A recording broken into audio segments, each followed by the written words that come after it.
Buenas noches.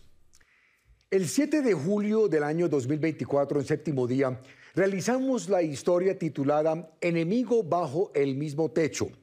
Allí retratamos 3 historias que terminaron en tragedia.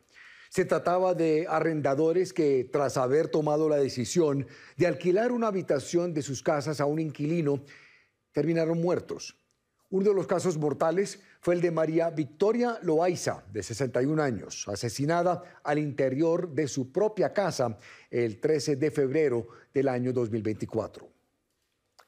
Otra víctima de este mismo caso fue Freddy Loaiza, un joven con parálisis cerebral, quien vivía con su madre María Victoria, pero a diferencia de ella, él se salvó de este brutal ataque y sobrevivió para contarlo.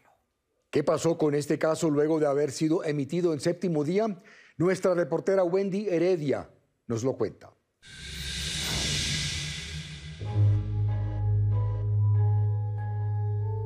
Un error grave que no me voy a perdonar nunca.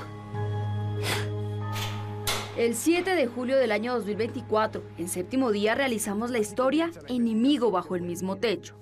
Pero por no averiguar bien el pasado de su inquilino, están ocurriendo una cantidad preocupante de tragedias.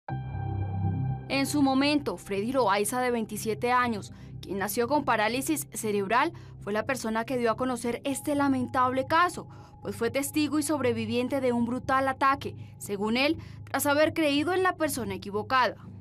En esta vivienda del barrio Cristóbal Colón, María Victoria con su hijo Freddy vivían juntos desde hacía un año aproximadamente. Este lugar tenía 5 habitaciones, por lo cual ella tomó la decisión de rentarle una habitación a un inquilino nuevo el 9 de febrero del año 2024. Mi mamá siempre actuó de buena fe, solo quería ayudarle. Se refiere a Mateo Alejandro Trullo Salas, de 26 años de edad. ¿Qué impresión le dio este hombre en ese primer momento que usted lo vio? Que era un tipo normal, nunca le vi nada malo. Yo vivía con mi mamá solo. Nosotros alquilábamos 2 habitaciones para ayudarnos con el arriendo. En ese programa de Séptimo Día, Freddy aseguró que el comportamiento de Mateo Alejandro Trullo Salas fue extraño desde el primer momento. No sé si se drogaba. Unos días empezaba a dar puños a la pared, a hablar solo. Y todo empeoró el 13 de febrero del año 2024, el día de la tragedia. Se le fue acercando a agredirla, a querer tocarla. Entonces fue a la cocina a coger un cuchillo y otra vez la cogió y la empezó a apuñalear. Le decía que parara, pero no paró. Entonces me empezó a dar todas las puñaladas que tengo aquí, que fueron 29 puñaladas. Ella me alcanzó a decir: Freddy, ¿estás bien? Sí, mami, solo que no puedo hablar.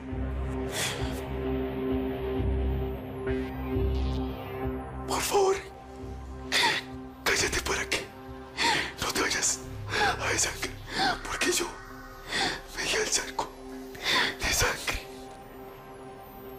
Y ahí ya empecé a perder el conocimiento. Desafortunadamente, las heridas fueron mortales y María Victoria Loaiza murió al instante. Por su parte, Freddy tuvo que luchar por su vida. Así lo recordó Renato Loaiza, su primo. Él estuvo en unidad de cuidados intensivos y su brazo derecho no lo puede usar para casi no para nada, mejor dicho. Yo escuchaba gritos hace rato. Mientras tanto, Mateo Alejandro Trullo Salas, el señalado de haber cometido el crimen en contra de María Victoria Loaiza y haber atacado brutalmente a Freddy, fue capturado por la patrulla del cuadrante tras ser atrapado por la ciudadanía. Subintendente Byron Valenzuela. Una vez ustedes lo capturan, ¿él niega lo que había hecho? No, él en ningún momento negó lo que había hecho. Él, cuando lo logramos ya quitárselo o lograr recuperarlo de la ciudadanía a la cual lo estaba agrediendo también en ese momento. Uy, me dio la cabeza, ve. Llora. Lo traslada a la estación de policía, porque la ciudadanía Al darse cuenta de que él había asesinado a la señora María Victoria, nos lo querían quitar y agredirlo nuevamente. Una vez conocimos el caso de Freddy y su mamá, con nuestro equipo de Séptimo Día llegamos hasta la estación de policía El Guabal, en Cali, donde se encontraba recluido en su momento Alejandro Trullo Salas. Y esto fue lo que respondió. Sí, se entiende, pero no, mano, yo no me voy a tomar.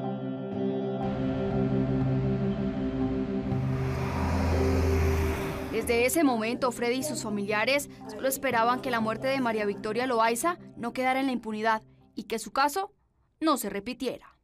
No crea en todo lo que le dicen. No todo es lo que parece. No se sabe quién pueda estar entrando a su casa. Le doy muchas gracias a Séptimo Día por darme la oportunidad de que se haya podido conocer este suceso, esta historia. Espero que les haya servido, puedan tener conciencia a la hora de alquilar una casa, un apartamento. Señor Mateo Alejandro Trullo Salas. El 13 de enero de este año, después de 6 meses de haber sido emitido nuestro programa, Mateo Alejandro Trullo Salas fue condenado por el Juzgado 19 Penal del Circuito con funciones de conocimiento del Valle del Cauca. Se le están imponiendo 24 años de prisión o 288 meses por esos delitos de homicidio agravado en concurso homogéneo y sucesivo con homicidio agravado tentado. A Mateo le dieron cierto beneficio porque pues la justicia lo permite. Jennifer Ortega Tavares, abogada representante de víctimas. Hacer un preacuerdo donde le hacen una rebaja hasta el 50% de la pena. Y aunque es un aliciente, consideran que la justicia debe ser más contundente en Colombia frente a estos delitos. 24 años es muy poquito para todo lo que causó. Evelyn Loaiza, tía de Freddy. Una condena muy injusta porque pues las leyes de Colombia establecen que hay rebajas porque confesó el delito. Además, la defensa asegura que el delito no fue tipificado de la manera correcta, lo que influyó en la decisión de la pena. Ese fue el verdadero delito, un feminicidio, no un homicidio agravado. La fiscalía se lavó las manos diciendo que el fiscal saliente, quien debió aportar esos elementos a la investigación, no lo hizo, y que el fiscal que continuó con el proceso pues no tenía conocimiento de ellos y que en la etapa procesal en la que estábamos no se podían incluir. Lo que le impide, según ella, apelar el fallo condenatorio. Así que Freddy y sus familiares tendrán que conformarse con esta última decisión y continuar la vida con el dolor que esta situación les dejó. La familia está condenada de por vida a ese dolor y a esa muerte de una hermana que era el 100% de ese hijo. Tengo mucha tristeza, mucha amargura en mi corazón. Me hace mucha falta mi madre.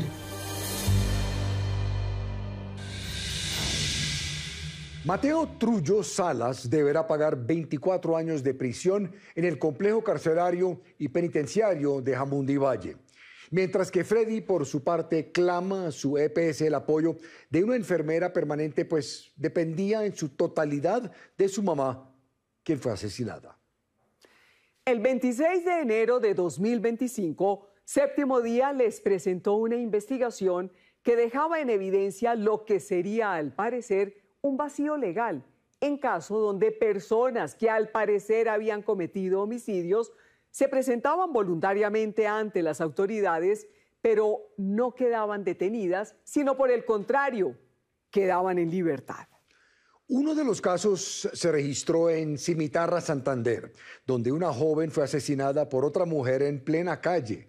La agresora, horas más tarde, se presentó a la estación de policía del pueblo con su abogado, pero fue dejada en libertad y a pesar de que se inició una investigación en su contra, ella no volvió a aparecer.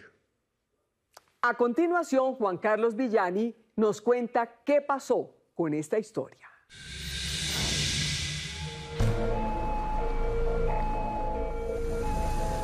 En esta investigación presentada por Séptimo Día el 26 de enero pasado, les mostramos 3 casos de personas que fueron violentamente asesinadas. Y por extraño que parezca, aunque los presuntos responsables se presentaron horas después ante las autoridades, no fueron detenidos, lo que causó indignación entre los familiares de las víctimas.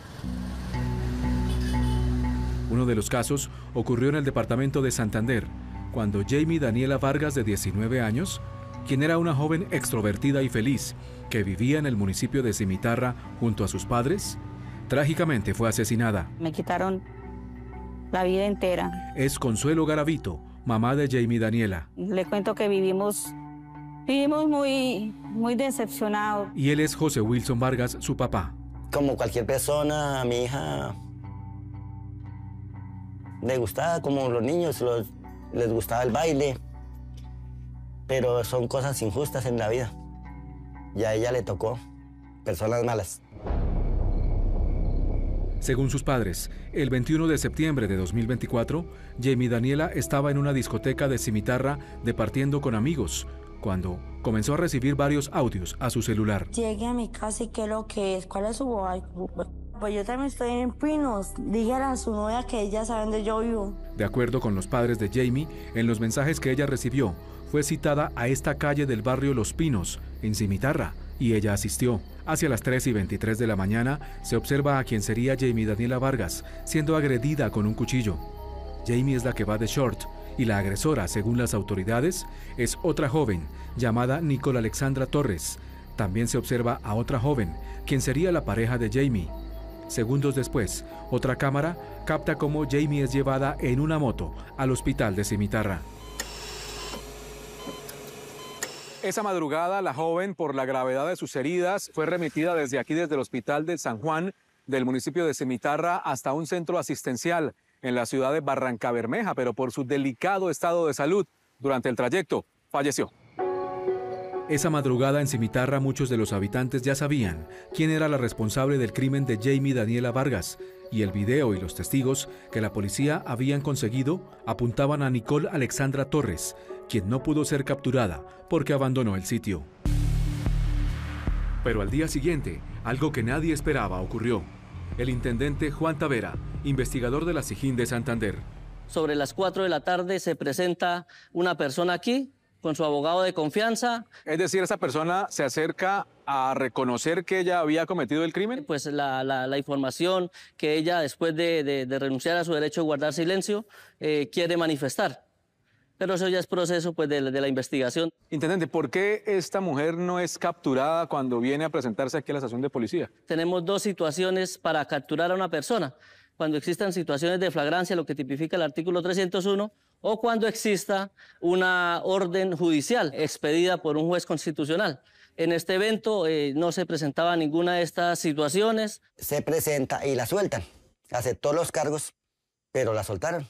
Yo creo que cuando uno acepta cargos y ha asesinado a alguien y acepta cargos, yo creo que hay justicia de una vez ahí.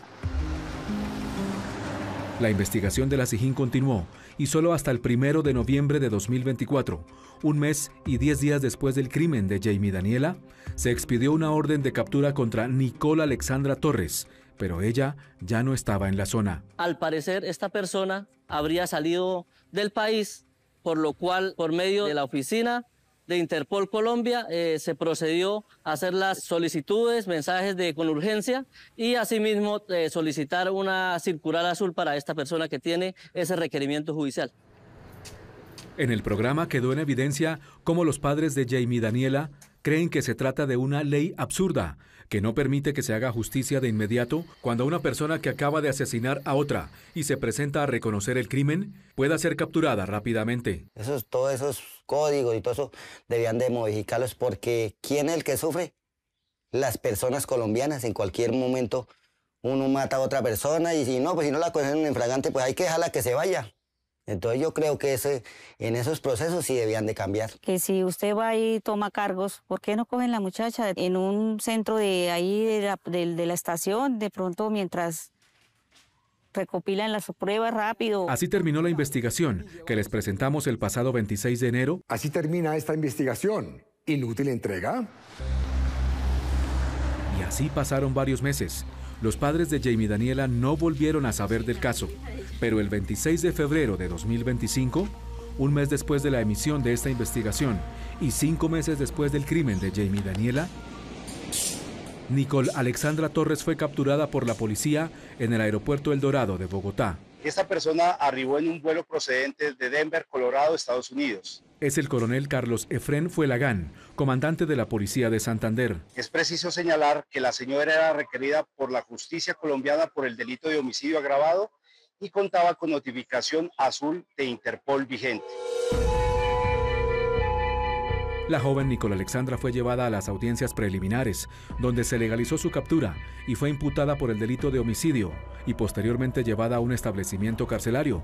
Pero el 20 de mayo de 2025 llegó a un preacuerdo con la Fiscalía, donde se le concedió una rebaja del 50% de la pena, a cambio de aceptar su responsabilidad, recibiendo una condena de 8 años y 6 meses de prisión.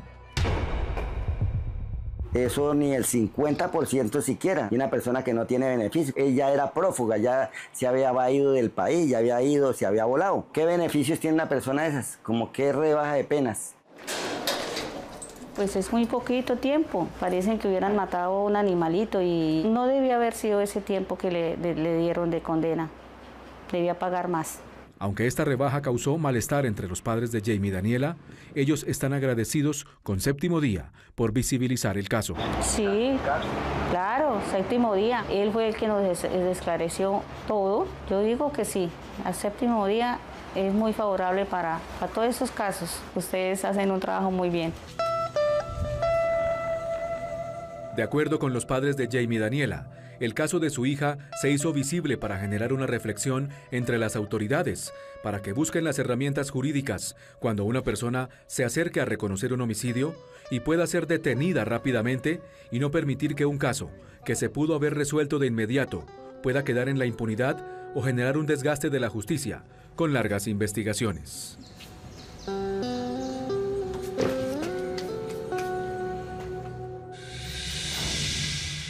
Aunque en este caso para la familia de esta joven se hizo justicia, en muchos otros no ocurre lo mismo, pues presuntos homicidas que inicialmente se presentan ante las autoridades a reconocer sus crímenes y no son capturados, deciden huir, impidiendo que el caso sea resuelto rápidamente.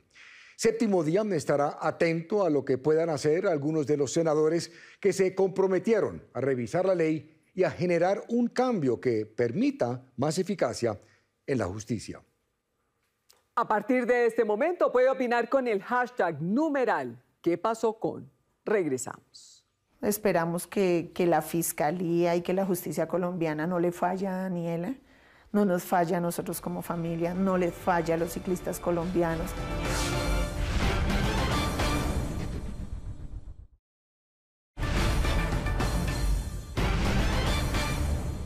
Los líos por las herencias siguen causando tragedias en Colombia. En septiembre de 2024, ustedes conocieron el dramático caso del comerciante John Freddy Castiblanco, quien, según la Fiscalía, fue asesinado por su propio hermano, Benedicto Castiblanco, al parecer por la fuerte pelea que mantenían por la herencia de su padre. Hace poco se conoció una importante decisión en el proceso penal que se adelanta por este asesinato. Laura Hincapié nos cuenta de qué se trata.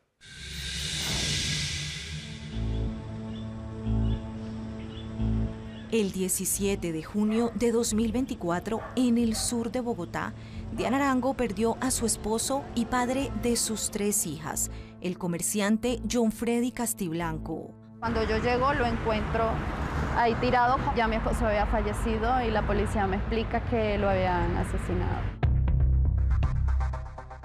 En septiembre de 2024 emitimos este caso en Séptimo Día y revelamos cómo Diana y sus hijas sufrieron un doble dolor al descubrir que el presunto asesino estaba dentro de su propia familia. A mí se me vino a la cabeza el hermano. Para mí él es el sospechoso. Desde el primer momento cuenta que sospechó de Benedicto Castiblanco, hermano menor de John Freddy. Ellos como hermanos siempre fueron distantes, porque como mi esposo él era el mayor, Benedicto tenía su complejidad de inferior. La rivalidad entre los dos hermanos comenzó en el 2016 cuando su padre falleció y como no dejó un testamento, según Diana, se generaron conflictos por la repartición de una casa con 6 locales comerciales. porque es una casa que renta así bajito, digamos unos 8 millones de pesos. Diana asegura que su esposo, como hijo mayor, le delegó a su hermano Benedicto la administración de los arriendos de la casa y su repartición. Sin embargo, como este tipo no se dedicaba a nada, él dijo, aquí gano, entonces siempre tuvo ese pensamiento de vivir y de sostenerse con lo que dejó su papá. Tras varios pleitos, el 17 de junio de 2024, horas antes de ser asesinado, Diana afirmó que su esposo tuvo una fuerte discusión con su hermano Benedicto. Me dijo que el hermano lo había amenazado de muerte y por ahí empezó la investigación. La Policía Metropolitana de Bogotá obtuvo pruebas, como estos videos de cámaras de seguridad que mostraban al hombre que le había disparado a John Freddy. Ya cuando nos entrevistamos con el familiar, que es la esposa del señor Freddy, le mostramos unos videos en los cuales ella nos dice, si esa persona yo la conozco, y esa persona es el hermano de John Freddy. El subintendente Camilo García, líder de la investigación, identificó a Benedicto Castiblanco como el hombre que habría cegado la vida de su propio hermano. Se capturó aquí mismo, saliendo de su vivienda, en el mismo barrio, porque él vivía acá cerca. Después de toda la investigación, ¿cuál es el motivo que ustedes establecen que llevó a Benedicto a asesinar a su propio hermano? Por la ambición del dinero y por los problemas que tenían a raíz de la casa que les dejó su papá. Para la esposa de John Freddy, la ambición le arrebató a su compañero y padre de 3 hijas.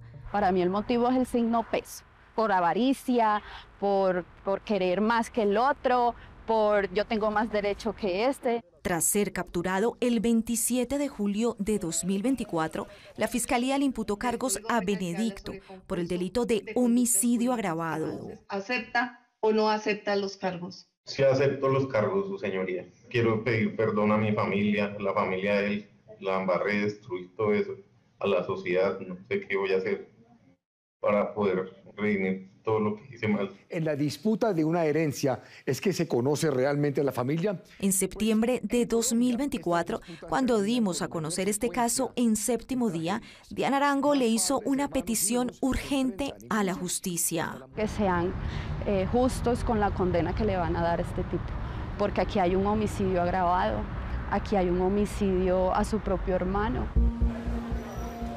4 meses después de la emisión de nuestro programa, ocurrió lo que esta familia tanto esperaba.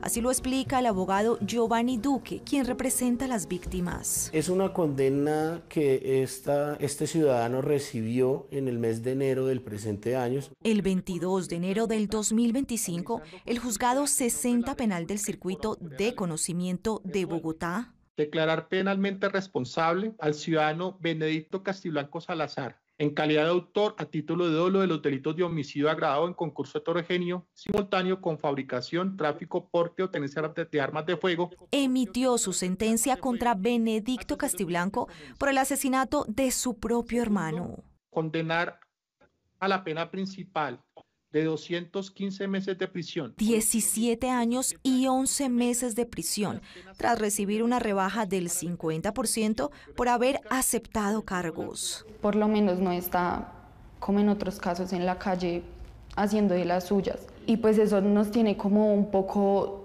tranquilas en ese aspecto. Sin embargo, para Isabela, la hija mayor de John Freddy, ninguna pena será suficiente. Se nos hizo a nosotros injusto porque se redujo a la mitad la condena después de lo que hizo, después de que nos quitó básicamente la columna de nuestro hogar.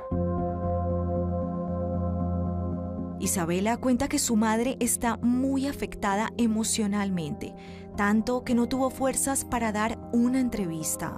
Y ahora nosotras estamos desprotegidas, estamos solas y mi mamá teniendo que cumplir con todas las responsabilidades, más encima acoso por la familia de él. Aún está pendiente la reparación económica que Benedicto tendría que hacerles a Diana y a sus hijas. Sin embargo, él tenía la prohibición de enajenar bienes y esta persona procedió a hacer una venta de derechos herenciales en favor de su compañera permanente o pareja sentimental actualmente. Por lo que el abogado anunció que impondrán una demanda civil contra Benedicto.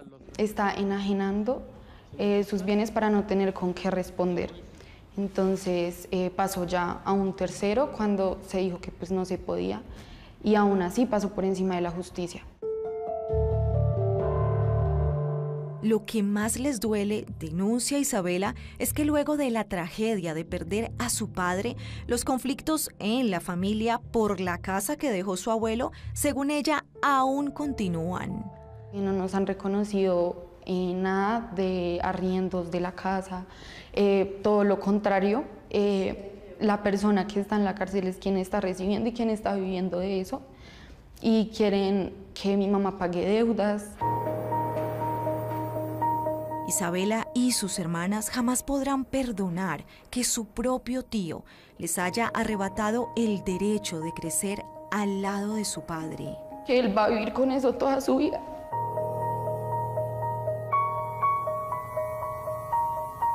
Ojalá entienda por lo que nosotras estamos pasando y que las consecuencias de sus actos fueron muy duras.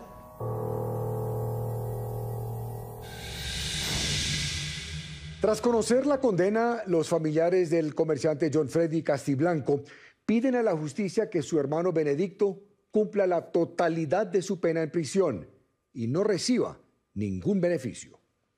El 13 de abril de 2025, Séptimo Día contó las dramáticas historias de ciclistas que fueron atropellados por vehículos en carreteras del país. Karen Daniela Bermúdez fue una de las víctimas que ustedes vieron en este capítulo en el momento de los hechos. Familiares y testigos denunciaron que este hombre, al parecer, habría intentado huir tras haberla dejado moribunda en la carretera. Su caso quedó abierto.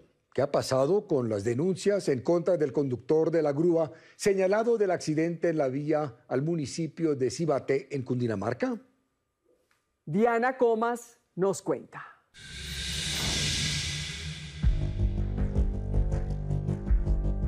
¿Hay una luz de justicia en este caso? Vimos la imputación de cargos que fue muy rápida realmente, porque para otros casos pasan años y no hay imputación. Fernando Bermúdez, el lunes 6 de enero de 2025, disfrutaba de un paseo familiar con su esposa Mary Caro, mientras que su hija mayor, Karen Daniela, se quedó en casa por cuestiones laborales. Sin embargo, aunque ella no pudo asistir, no dudó en seguir entrenando en el deporte que le apasionaba, el ciclismo.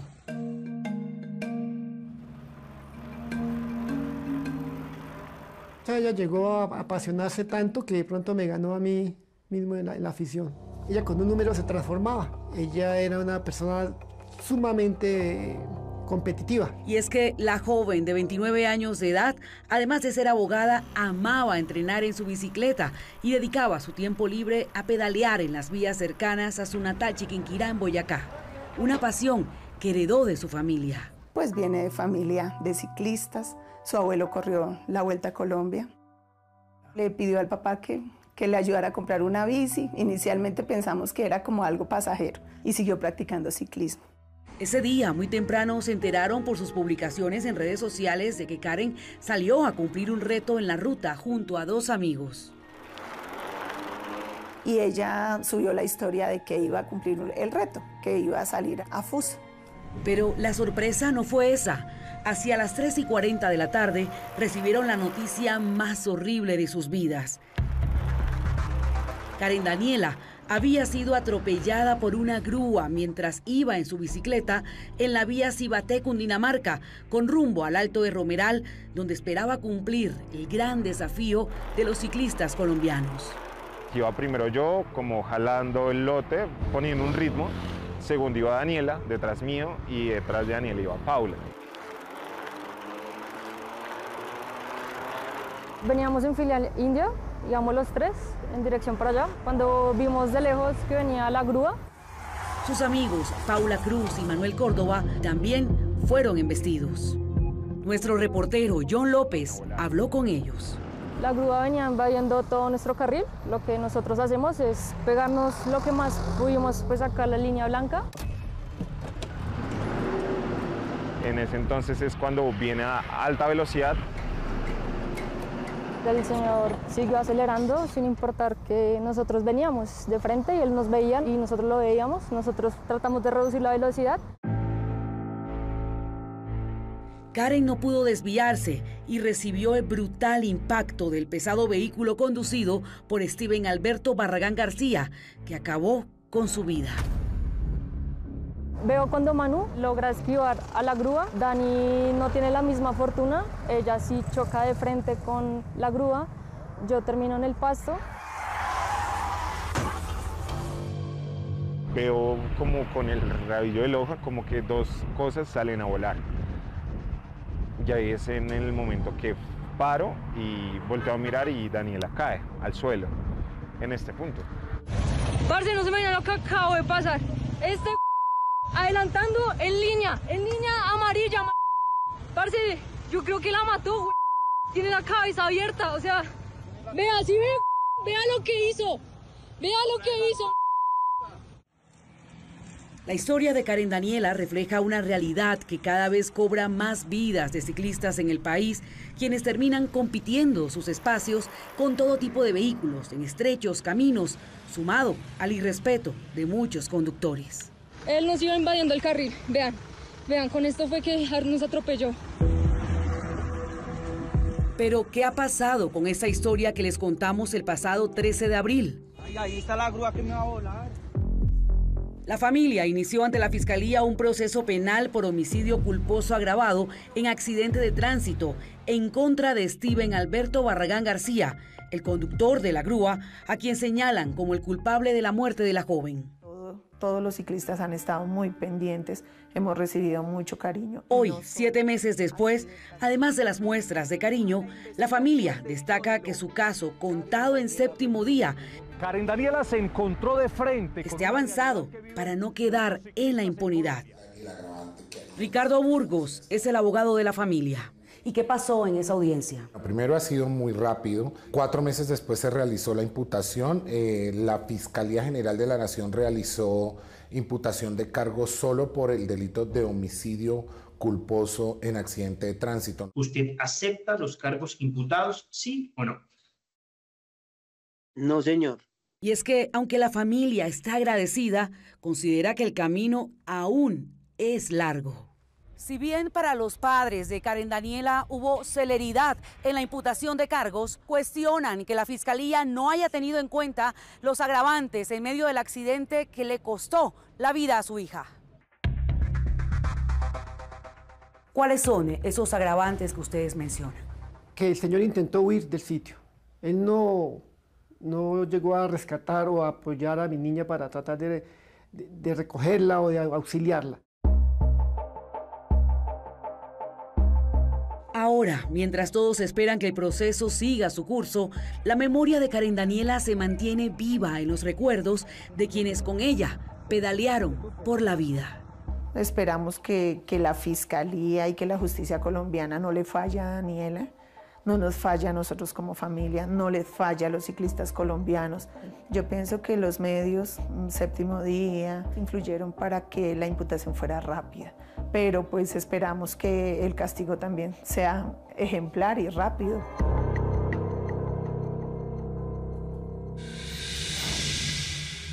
A pesar de que Steven Alberto Barragán García no haya aceptado los cargos, la familia confía en que se haga justicia mientras avanza el proceso penal y que en la próxima audiencia, que será en el mes de septiembre, pueda avanzar también su caso. Ya regresamos. Esperamos de que el juez sea una persona, o sea, que mire el caso, lo estudie bien y le suba la condena por lo menos otros 10 años. Estamos en un momento de apelación, ingresa al Tribunal de Santander, sala penal, y estamos a puertas pues, de conocer cuál va a ser pues, su fallo.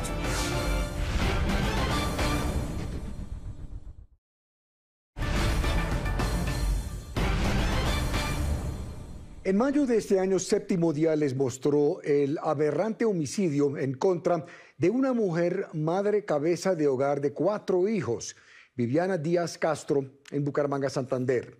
El acusado es su expareja y padre de 3 de sus hijos. Él la asesinó, según su familia, en la misma casa donde vivía y en donde, paradójicamente, le fue otorgada una medida preventiva de libertad tras haber sido capturado en flagrancia maltratándola, en vez de haber sido enviado a prisión intramural. La familia denunció en su momento que la muerte se pudo haber evitado si tan solo un juez no le hubiera dado este beneficio, a lo que le llamaron una muerte anunciada. Sin embargo, tras la emisión de nuestro programa, se conoció rápidamente el pronunciamiento de la justicia. ¿Qué pasó? Wendy Heredia nos cuenta.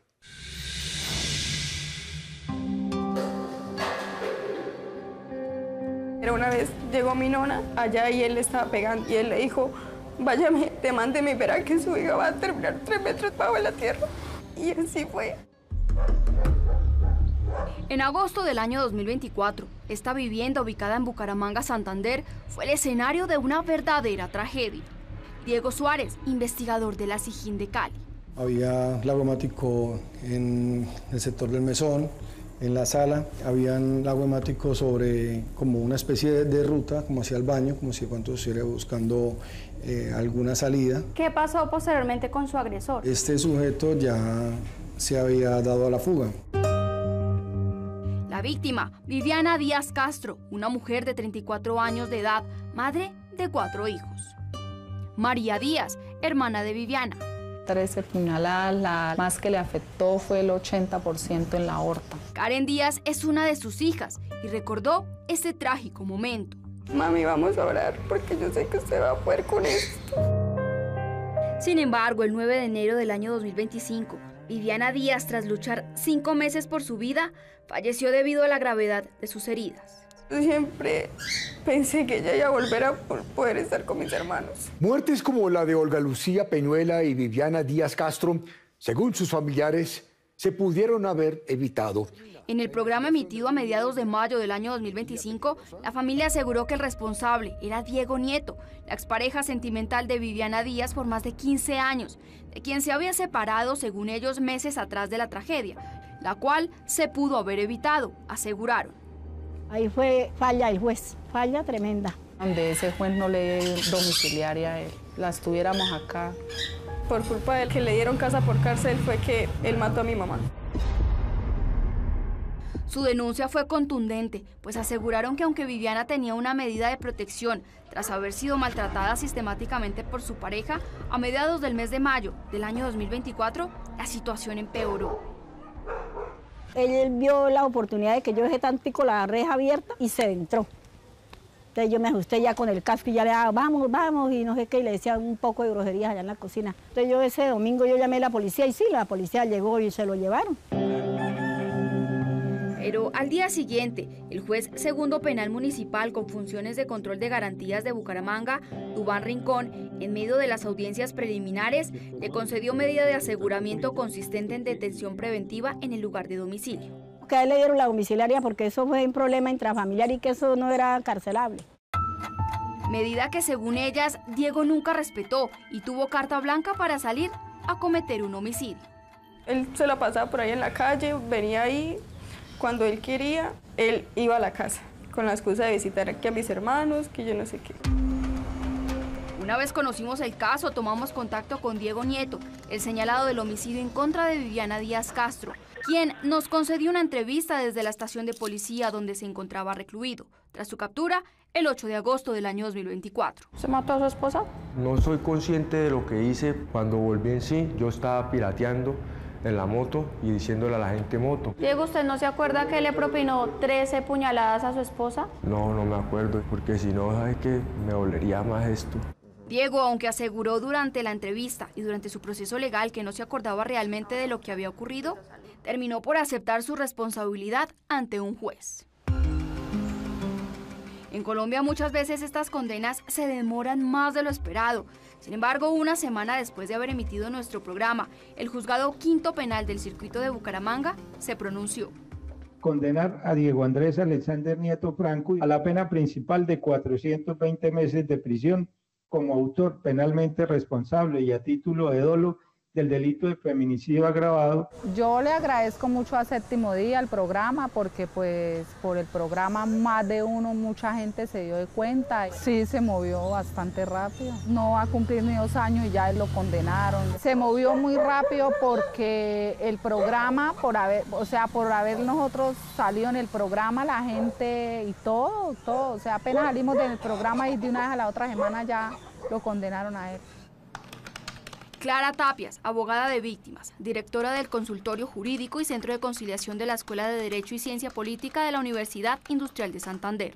Ha avanzado, ha sido un caso célere que podemos contar hoy por hoy, que contamos con una sentencia condenatoria con 35 años, equivalente a 420 meses.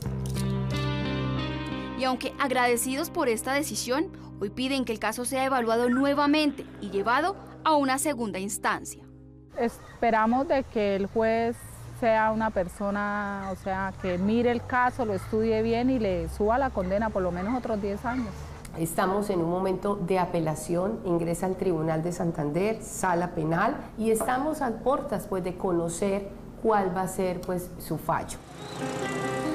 Diego Nieto fue trasladado a la cárcel de Palo Gordo en Girón, Santander, donde cumple su condena, y a la espera del pronunciamiento de la Sala Penal del Tribunal de Santander. Sea cual sea el resultado, los hijos de Viviana Díaz Castro continuarán viviendo la vida con un dolor latente, según ellos, imposible de borrar. Viven conmigo, yo tengo la custodia de ellos, una niña de 16 años, un niño de 14 y una niña de 12. Quedaron mal psicológicamente. Los niños evidentemente ellos se quedaron sin mamá, sin papá, porque el papá pues está allá y pueden tener tías, primas, todo, pero es la mamá.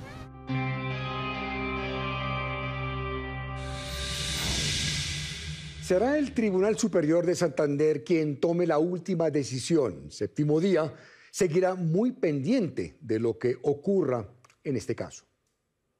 Ahora un avance de lo que veremos el próximo domingo aquí en Séptimo Día. Ustedes ya saben qué es la escopolamina o burundanga y cómo es usada en Colombia para sedar y hacer daño a la gente. Lo que pocos saben es que ahora, para someter, robar y hasta matar a una persona, se utilizan potentes fármacos recetados como sedantes y calmantes clínicos. El que le dieron a mi esposo era para esquizofrenia. Eso se compran en farmacias que uno ya tiene quien se las venda a uno. Inmediatamente se me fue la película, pa. El case se borró totalmente. Sentí una sensación de terror. Es darle gracias a Dios que uno sale vivo. Yo ya despierto al otro día con la nariz torcida, cogieron 8 puntos. Séptimo Día comprobó lo fácil que es conseguir estos medicamentos en una droguería. Eso se consigue, pero solo por encargo, eso como es controlado, eso sí es. Ah, con fórmula. O sea, pero tengo que traer fórmula o usted me la consigue sin fórmula por encargo. Yo la consigo sin fórmula porque tengo que en la venda. Y aunque la mayoría de víctimas son hombres, las denominadas burundangueras los prefieren extranjeros. Adinerados y así como más bien que no sepan tanto de la movida, porque hay muchos que sí son muy avispados. Cuando usted tiene la víctima le dice, venga, no, por favor, quiero que esto quede acá, no quiero que se den cuenta, porque mi esposa no sabe que yo estoy acá en estas actividades. Soy Carlos Raigoso y compartiré con ustedes reveladores y exclusivos testimonios de integrantes de una banda de burundangueros que delinque por todo el país. Y además les contaré el drama que viven las víctimas y sus familiares en esta investigación de Séptimo Día. Si tiene una historia que contar o una denuncia que hacer, escríbanos en la dirección que aparece en pantalla. También me pueden escribir a mí, la dirección también aparece en la pantalla. Si quieren revivir el capítulo completo, lo pueden hacer a través de www.septimodia.co o en nuestro canal de YouTube, Séptimo Día Caracol. Gracias por acompañarnos, nos vemos aquí el próximo domingo, Séptimo Día.